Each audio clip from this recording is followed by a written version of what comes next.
Nicola Bulley was reported missing on Friday the 27th of January after dropping her children at St Michael's School in St Michael's.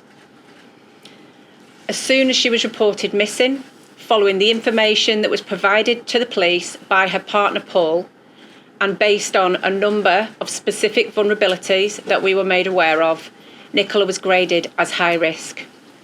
That is normal in a missing person from investigation with the information we were in possession of.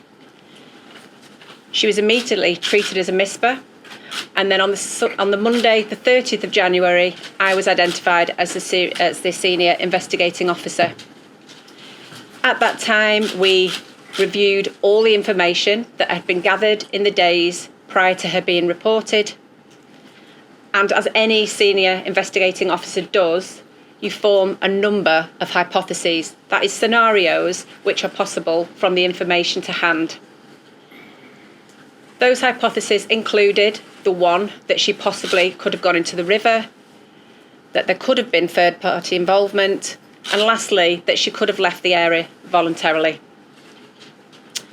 Those hypotheses have remained in place throughout, are reviewed regularly, as is normal with any SIO running a major investigation.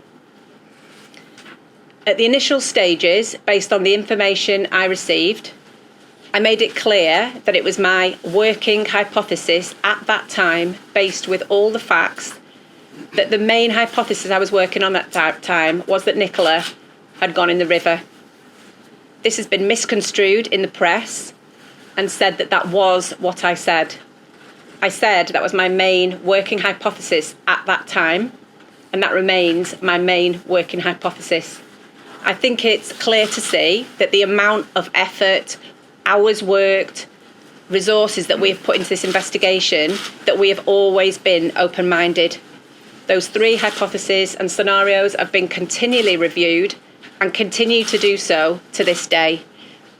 But as Mr. Dawson has said, at the minute, with the information that we have received and reviewed, there is not a single piece of information or evidence to suggest that there is any third-party involvement in this investigation. And that continues and will continue to do so until we have reviewed all the information received.